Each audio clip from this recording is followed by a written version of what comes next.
اعوذ باللہ من الشیطان الرجیم بسم اللہ الرحمن الرحیم اولئک یہی لوگ علی ھدی من ربہم ہدایت پر ہیں من ربہم اپنے رب کی طرف سے، واولئک اور یہی لوگ ہم المفلحون کامیاب ہونے والے ہیں، فلاح پانے والے ہیں۔ کون سے لوگ کامیاب ہونے والے ہیں، کون سے لوگ ہدایت پر ہیں؟ یہ جو پیچھے ہم نے 5 صفات پڑھی تھی پچھلے سبق میں متقین کی، جس بندے یا بندی کے اندر یہ 5 صفات ہوں گی وہی بندہ یا بندی اللہ تعالیٰ کی طرف سے سیدھے راستے پر ہیں اور وہی مکمل کامیابی سے سرفراز ہوں گے، یعنی جنت میں ان کو اللہ تعالیٰ گھر عطا کریں گے اور جنت انہی لوگوں کو ملے گی جن کے اندر یہ 5 صفات ہوں گی۔ وَأُولَٰئِکَ هُمُ الْمُفْلِحُونَ اور یہی لوگ کامیاب ہونے والے ہیں۔ اصل کامیابی یہی ہے کہ دنیا میں آ کر انسان اپنی آخرت بہتر کر لے۔ فلاح کا اس کسان کو کہتے ہیں، جیسے کسان سب سے پہلے زمین کو نرم کرتا ہے، ڈائریکٹ بیج نہیں بوتا۔ اگر ڈائریکٹ بیج بوئے گا کبھی بھی وہ جو دانہ ہے وہ اگے گا نہیں۔ تو اس لیے جو فلاح ہے سب سے پہلے زمین کو نرم کرتا ہے، پھر اس میں بیج بوتا ہے، پھر اس کی حفاظت کرتا ہے۔ اس وقت تک اس کو سکون یا چین حاصل نہیں ہو جاتا جب تک وہ اپنی فصل کو گھر نہیں لے کر آتا۔ اسی طرح جو مومن بندہ ہے سب سے پہلے اپنے دل کی زمین کو نرم کرتا ہے، اس میں پھر ایمان کا بیج بوتا ہے، پھر اس ایمان کی حفاظت کرتا ہے، اس وقت تک حفاظت کرتا ہے جب تک اس کو موت نہیں آ جاتی، اور موت کے بعد جب تک وہ جنت میں نہیں چلا جاتا تب تک اس کو چین سکون نہیں آتا۔ جس طرح ایک کسان کو سکون نہیں آتا جب تک اس کی فصل پک کر گھر نہیں آ جاتی۔ ان الذین بے شک وہ لوگ کفروا جنہوں نے کفر کیا، سواء علیہم برابر ہے ان پر، کا معنی ہوتا ہے چاہے انذرتہم آپ ان کو ڈرائیں، ام یا لم تنذرہم آپ ان کو نہ ڈرائیں، لا یؤمنون وہ کبھی بھی ایمان نہیں لائیں گے۔ اب اس سے مراد تمام کافر نہیں ہیں، بلکہ صرف وہ لوگ مراد ہیں جو پچھلی جو آیات میں 6 جن چیزوں کا ذکر کیا گیا ہے متقین کا، جو صفات بیان کی گئی ہیں کہ یہ صفات جن بندوں کے اندر ہوں گی وہ متقی ہیں۔ یہ 6 چیزوں کا اگر کوئی انکار کر دیتا ہے اور ہٹ درمی کی اس حد تک پہنچ جاتا ہے کہ وہ کہتا ہے کہ اگر یہ حق بھی ہے نا تو پھر بھی ہم نے نہیں ماننا، جیسے ابو جہل کہا کرتے تھے اور جو مدینہ کے یہودی تھے، اور آج کل کبھی اگر کوئی بندہ کہتا ہے کہ اگر یہ سچی بات بھی ہے نا تو پھر میں نہیں مانی کیونکہ میرے باپ دادا ایسے کرتے آئے ہیں یا ہمارے رسم و رواج ہیں تو اس کو نہیں چھوڑنا، تو ان کے لیے یہ وعید ہے کہ آپ ان کو چاہے ڈرائیں یا نہ ڈرائیں انہوں نے کبھی ایمان نہیں لانا۔ اب اس کا معنی یہ نہیں ہے کہ ڈرانا بالکل فضول ہے، بلکہ اللہ تعالیٰ کا پیغام ہر شخص تک پہنچانا فرض ہے، کیونکہ ہم نہیں جانتے کہ اللہ کے علم میں کون ایمان لانے والا ہے اور کس کی قسمت میں کفر پر اصرار ہے، تو اس وجہ سے حق بات بتا دینی چاہیے۔ اب بندے کی مرضی اگلے کی کہ وہ سنتا ہے یا نہیں سنتا، یا اس پر ایمان لاتا ہے یا نہیں لاتا۔ ختم اللہ علی قلوبہم مہر لگا دی ہے اللہ تعالیٰ نے ان کے دلوں پر، وعلی سمعہم اور ان کے کانوں پر، وعلی ابصارہم غشاوۃ اور ان کی آنکھوں پر پردہ ہے، وَلَهُمْ عَذَابٌ عَظِيمٌ اور ان کے لیے بہت بڑا عذاب ہے۔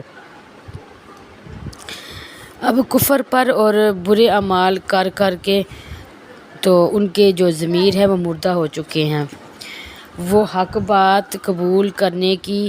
جو فطرتاً ہر شخص کی میں اللہ تعالیٰ نے یہ رکھی ہے ایک، وہ ان سے چھن چکی ہے۔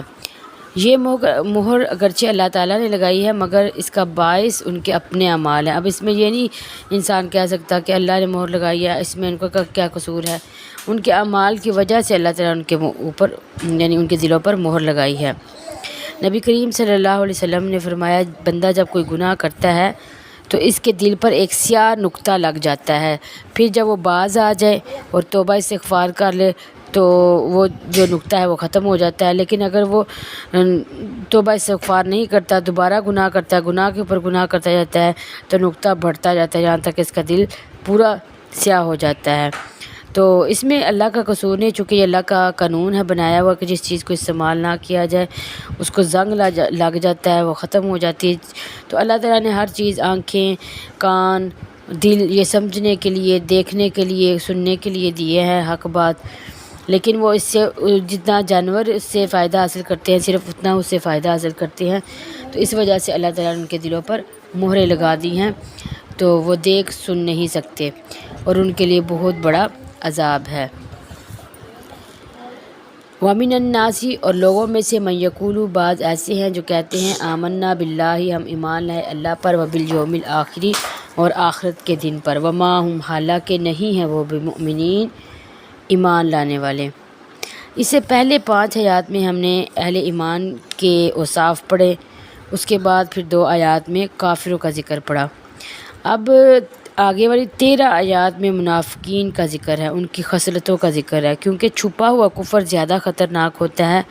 اس کی پہچان بہت زیادہ مشکل ہوتی ہے، اس لیے اللہ تعالیٰ نے ان کو زیادہ آیات میں ذکر کیا ہے۔ یعنی ایسے لوگ ہیں جو دل میں کفر کو چھپاتے ہیں اور ایمان کا دعویٰ کرتے ہیں اور سمجھتے ہیں کہ ہم اللہ اور اس کے ایمان والوں کو دھوکہ دے رہے ہیں۔ یخادعون اللہ، وہ دھوکہ دے رہے ہیں اللہ کو، والذین آمنوا اور ان لوگوں کو جو ایمان لائے۔ اللہ تعالیٰ فرما رہے وما یخدعون، نہیں وہ دھوکہ دے رہے الا انفسہم، مگر اپنے ہی آپ کو،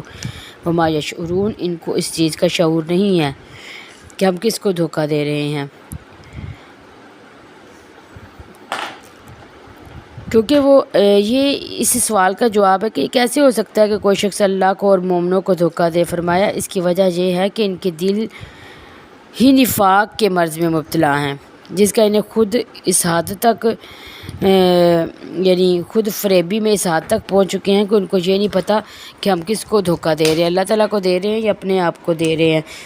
اصل میں اپنے آپ کو جہنم کے آگ کے لیے تیار کر رہے ہیں، ان کو یہ ہے کہ ہم ایمان والوں کو اور اللہ کو دھوکہ دے رہے ہیں۔ ہم لوگوں کو کہتے ہیں، بیوقوف بناتے ہیں کہ ہم ایمان والے ہیں، حالانکہ ہم دل میں کفر رکھا ہوا ہے، ہماری ہمدردیاں دوستیاں کافروں کے ساتھ ہیں